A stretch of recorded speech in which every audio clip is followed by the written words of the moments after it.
Friends, welcome to homely cook. வாங்க, நம்ம இப்போ இன்னைக்கு சுட்ட கத்திரிக்காய் பண்ண போகிறோம். எப்படி பண்ணலாங்கிறத பார்க்கலாம். என்னென்னு பார்த்துடலாம் வாங்க. இதுக்கு வந்து ஒரே ஒரு கத்திரிக்காய் எடுத்திருக்கேன், நான் பெருசாக எடுத்திருக்கேன். நீங்கள் வந்து அதுக்கு 2 தக்காளி, கொஞ்சம் மிளகாத்தூள், குழம்பு மிளகாத்தூள், அரை ஸ்பூன் வந்து நம்மள தனி மிளகாத்தூள் எடுத்திருக்கேன். ஒரு நெல்லிக்காய் சைஸ் அளவுக்கு புளி எடுத்திருக்கேன்.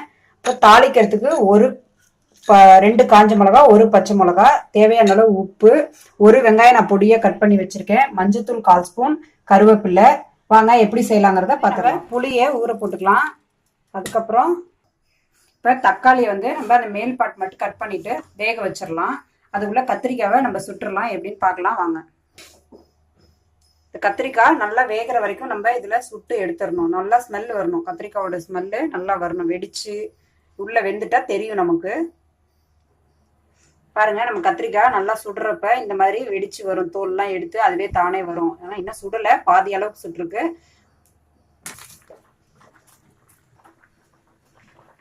இப்போ நம்ம இதை திருப்பி திருப்பி வைக்கணும். அப்பதான் வந்து நல்லா உள்ள வரைக்கும் குக் ஆகும். உள்ள வரைக்கும் குக் ஆனாதான் நல்லா டேஸ்ட் இருக்கும். நம்ம தக்காளி வெந்துருச்சு. இப்போ இதை எடுத்து நல்லா ஆற வச்சு பொடியா கட் பண்ணிக்கலாம். தக்காளி வெந்த உடனே அந்த தோல் வந்து தனியாக எடுத்துடணும். இந்த தோல் வந்து நமக்கு வேண்டாம். தோலை எடுத்துட்டு தான் நம்ம பொடியாக நறுக்கிக்கணும். இப்போ கத்திரிக்காய் ரெடி ஆயிடுச்சு. இப்போ நம்ம அடுப்பு ஆஃப் பண்ணிட்டு அதை எடுத்து ஒரு பிளேட்டில் வச்சு கொஞ்ச நேரம் ஆற விட்டுடலாம்.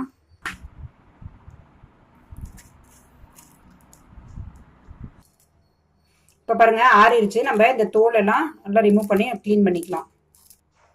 கத்திரிக்காய் நல்லா சுட்டுருச்சு. இங்கே பாருங்க, தோல் தொடும் போதே தனித்தனியாக வந்துடுது.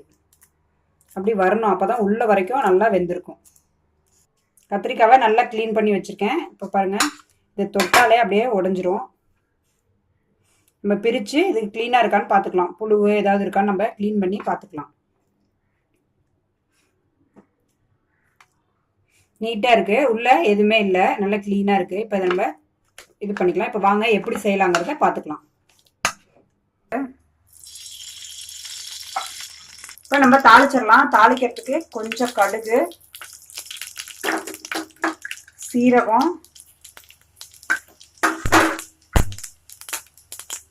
ஒரு கொத்து கருவேப்பிலை, ஒரு பச்சை மிளகா, ஒரு காஞ்ச மிளகா நான் சொன்னேன் இல்லைங்களா, அது இது கூட வெங்காயம் சேர்த்துக்கலாம். வெங்காயம் நல்லா வதங்கட்டும். கொஞ்சம் உப்பு சேர்த்துக்கலாம். இது கூட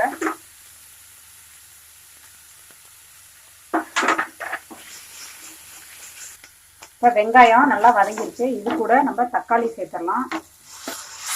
கத்திரிக்காய் வந்து பெருசாக வாங்கிக்கோங்க. பெருசாக வாங்கினீங்கன்னா தான் உங்களுக்கு ஈஸியாக இருக்கும் சுடுறதுக்கு. ரொம்ப குட்டியாக வாங்கினா நம்ம ஸ்டவ்வில் வச்சு சுட முடியாது.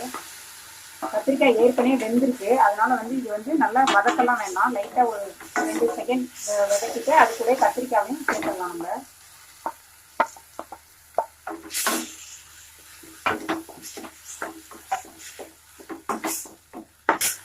இப்போ பாருங்க, இது கூட தக்காளியும் கத்திரிக்காயும் நல்லா மிக்ஸ் ஆகிடுச்சு. இப்போ இது கூட மசாலாலாம் ஒன்று ஒன்றா சேர்த்துடலாம். ஃபஸ்ட்டு கொஞ்சம் மஞ்சத்தூள், அப்புறம் குழம்பு மிளகாத்தூள். அது வந்து நான் வந்து 2 ஸ்பூன் சேர்த்துருக்கேன். நான் கொஞ்சமாக கலருக்காக காஷ்மீரி சில்லி எடுத்திருக்கேன், அது வந்து அரை ஸ்பூன்னு. அப்புறம் இதுக்கு தேவையான அளவு உப்பு சேர்த்துக்கலாம். நம்ம ஏற்கனவே வெங்காயம் வதங்குறப்ப கொஞ்சம் போட்டுருக்கோம். அது தேவையானது மட்டும் சேர்த்துக்கோங்க. கொஞ்சம் தண்ணி ஊற்றிடலாம். தண்ணி ஊற்றி மசாலாலாம் பச்சை வாசனை போகிற அளவுக்கு வேக வச்சிடலாம். இப்போ கொதிக்குது. நம்ம இது கூட புளி தண்ணி சேர்த்துடலாம். நான் ஒரு நெல்லிக்காய் சைஸ் அளவுக்கு புளி எடுத்திருக்கேன். இப்போ புளி ஊற்றி நல்லா கலந்துக்கலாம். உங்களுக்கு ரைஸ்க்கு தொட்டுக்கிறதுக்கு, ரசம் சாதத்துக்கு தொட்டுக்க சூப்பராக இருக்கும். அதுக்கு வேணும்னா நல்லா கெட்டியாக இருக்கும். நம்ம தோசைக்குன்னா கொஞ்சம் தண்ணியாக சேர்த்துக்கலாம், ரொம்ப நல்லா இருக்கும். நான் வந்து இன்னைக்கு ரசம் சாதத்துக்கு தொட்டுக்க தான் பண்ண போறேன். நல்லா திக்காகிற வரைக்கும் பார்க்கலாம். நல்லா பச்சை வாசனை, புளியோட பச்சை வாசனை போன பிறகு நம்ம மேஷ் பண்ணதை பச்சை வாசனை போனோடனே பார்க்கலாம். திக்காயிடுச்சு. இப்போ நம்ம ஆஃப் பண்ணிடலாம்.